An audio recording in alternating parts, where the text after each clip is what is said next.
Hey everyone, this is Ale from The Sanctum. Welcome back. We're going to do a review today. In fact, I'm actually going to be filming a few reviews. About three. It's been a while. So you're kind of lucked out, lucked in. Um, so today is the Precious Gems Oracle by Maxine Gadd. She not only wrote the oracle, but she also did the pictures of the oracles. I actually I'm very picky about crystal oracles. And when I had first seen this oracle, I was kind of like, maybe, maybe not. Then I had seen it in a couple of other um, videos, specifically the Indigo Tarot Oracle had done it, and a few others. And I thought to myself, whoa, this is actually a lot more interesting. Actually, the cards have a little bit more pop, especially with the reading. So I went ahead and got it and had been looking through it, playing with them, using them in a couple of readings, and I have discovered that they are quite impressive. It's by Blue Angel Publishing. And you hear the dog, hey, hey, hey, hey, hey, what are you doing? So he's, what puppy's doing, whatever he's doing now. It's Blue Angel Publishing, so it's got great covers for the boxes. The book is thin, but you don't really need a lot. The pictures inside, of course, are black and white, which we're kind of used to. It's not a negative thing, it's just a thing. But the descriptions are interesting because it tells you a little bit more, and it gives you an affirmation for each card. She also gives you a couple of different reading spreads, like the one, the daily pull. For solitaire, she gives you a reading called the Baguette spread, which is a 5-card spread. And then she gives you one that's called the diamond spread, which is really interesting. It gives you like distant past, the recent past, the present, the immediate future, and distant future, which I thought was a very interesting way to go about seeing how things are going there. And the messages in these cards are really interesting. Like, she gives you a 1-card information, and I'm going to show you the cards in a second. She gives you a description, like a kind of like a little mark, like a little box of what this means, and then she goes into the actual bit about the stone, the common name, what the energy is, what it has throughout history, the divinatory meaning, and then an affirmation on it. So that's that. Now I'm going to show you some of the cards, which, by the way, the cards are extraordinary. Like turquoise, emerald. And I'm not a diamond girl. Anybody who knows me knows I'm not. But this diamond card is outstanding. It's probably the only diamond I actually like. Although I like colored diamonds. But I am not a diamond fan per se. Lapis lazuli, which I love. Chalcedony. Peridot. Ruby. Look at that ruby. Labradorite. This is probably the card that sold me on everything on the stack, was the labradorite. Alexandrite, also a favorite stone, which I do not have and I need to get. Tiger eye. Zebra jasper. Sugilite, which I do have. I'm very proud of that. It cost a bit, but yes. This is the Garnet Red Coral, which, oh my god, I love this look. I was like, it's a Princess Amidala look almost. Sea opal, which we may know as opalite. Atlanticite, which I do not have. Malachite, which I do have, and I love that look. Star sapphire, hello, birthday stone. Bornite, which I do not have, and oh my god, look at the colors there. I was like, yes, please. Green jade, yellow jasper, picture jasper, bloodstone. I saw this one for bloodstone, and that and the labradorite said, so are you going to wait anymore? And I said, no, I'm going to order it now and get it. So there's more cards. There's over 40 cards in the deck. But I wanted to show you, and we're going to do a reading. Move my holder. I'm so glad I have that. No idea how glad I have that. Cards are actually quite, even though they're a little bit big, they are easy to riffle shuffle. Let's hear it for the riffle shuffle.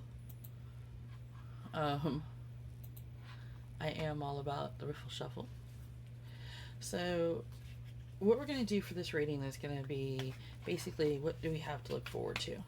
So anytime you watch this video, whether it be now, current, which is in the end of June, to going in the future, anytime this is going to be appropriate. So that's what we're going to have to look forward to the next month or so. Trust me, I need to know what's going to happen myself, so. Alright. And one more, which we will keep like that. I'm feeling kind of quirky here. Alright. So we have Turquoise, which is all about friendship. So friendships are going to be a theme for coming in the future, things that we're going to have to watch out for, things we're going to look at, things that are going to be important to you. The other thing is going to be about conversion.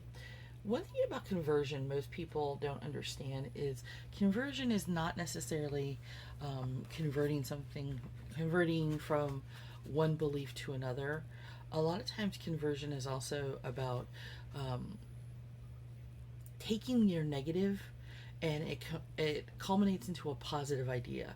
It's the release of an unhelpful thought or emotion or idea that creates the space for something healthier, more beautiful. So it's embracing the idea of exploring what problem you do have, for learning what it is and assimilating it and using it for a helpful idea. So basically, it's one of the things that I tell my friends all the time is, you know what, this bad thing happened and it's bad, but it's also a learning experience. You don't learn from happiness. When you're happy, you kind of sit there and accept it and go la la la la la. But when you have a bad experience, when you have things happen that don't go well, you actually learn more. It will push you. It may make you want to break, but you convert those things into positive things. But you have to be able to be in that mindset to know that things that you're going through are things that are going to do that. The other thing is what Sugilite is about, kindred spirits, which actually goes in harmony with the friendship and with converting. So you're going to go through some negative ideas, some negative processes that are going to basically really kind of bug you, are going to really be a little bit, I don't want to say hateful, because that's really kind of a, not true. It's more of, you're going to go through some things that are going to be really kind of negative, or going to try to bring you down. And you're going to have to realize that you have friends who are kindred spirits, who are going through the same thing, or who have gone through the same thing. And you can go to them because of your friendship and say, hey, look, I really need some help here to balance out what's going on.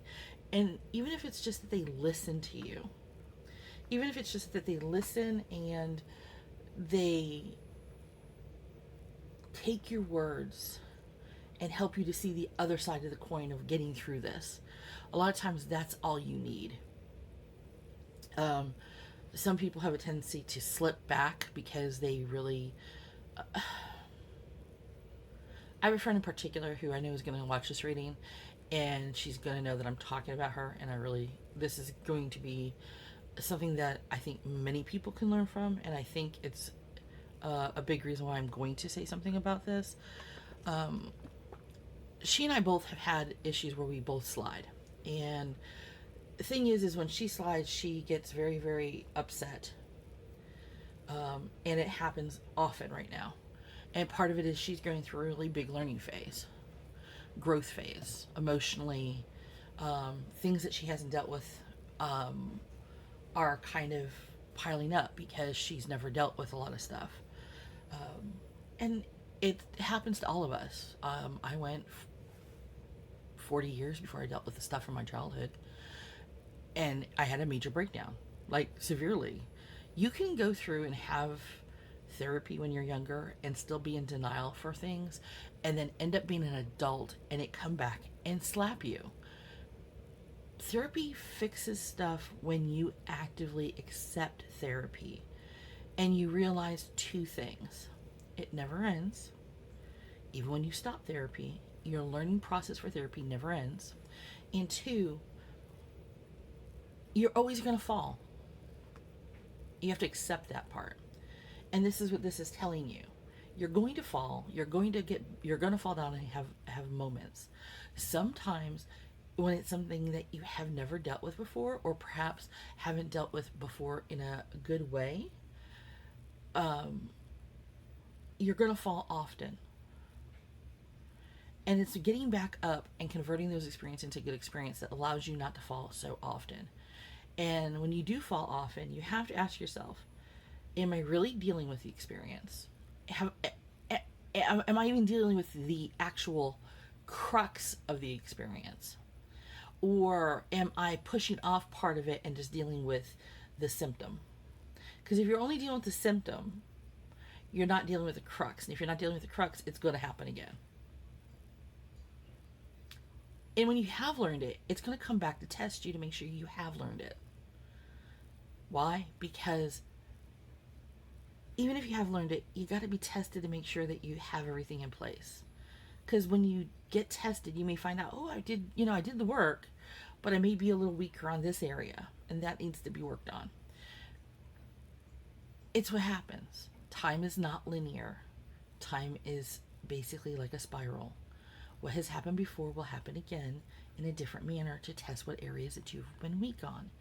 The idea here is to make you grow in ways you've never thought. That's what these are telling you. So, finalized card here is Moonstone Rhythms. Dude, could you get more perfect with the blues and the whites and the purples?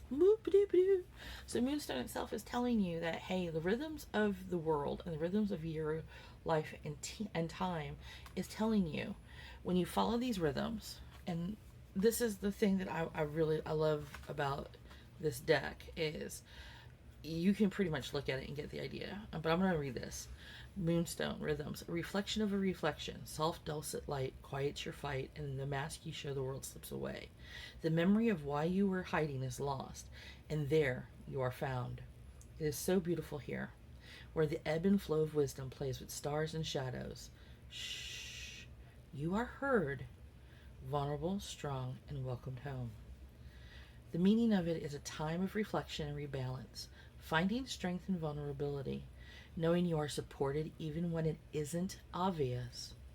Receiving something with grace is an act of giving, empowering the feminine. The affirmation is, I am balanced by the rhythms of the moon. My hormones are in sync with nature. I am in tune with creative feminine energies. Each lunar cycle brings change. So it brings to the fact that, yes, you're going through a hard time. You may go through a thing that's going to really, truly, possibly work you hard. But you're going to come out on the other side better. You're going to have a balance. You're going to be heard. You're going to be comforted. And it's going to be in ways you may not actually see. You may not actually feel like somebody's there for you, but they are. It's going to be in quiet ways. You're going to be supported in ways you have never even thought about. Not everything is obvious. Not every bad thing comes at you straightforward. Well, not everything good comes at you straightforward either. People don't realize that, and you guys got to get on track with it. I had good things happen, and they happened in like really shitty ways. Because it wasn't like, hey, here you go. It was more like, oh, all this shit happens, and then underneath it all, there was this good thing, and it was just like, seriously? Where did this come from? And I had to realize that sometimes you go through shit so you can get to the good part. And it's okay, and that's what this is telling you. When you give, you also receive. When you receive, be grateful. Don't tell them no. Accept.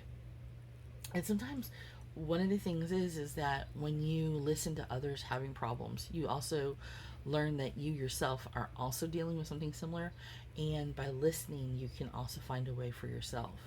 So that is what that's telling us. So there you go. Turquoise, Keldency, Sugarlight, and Moonstone.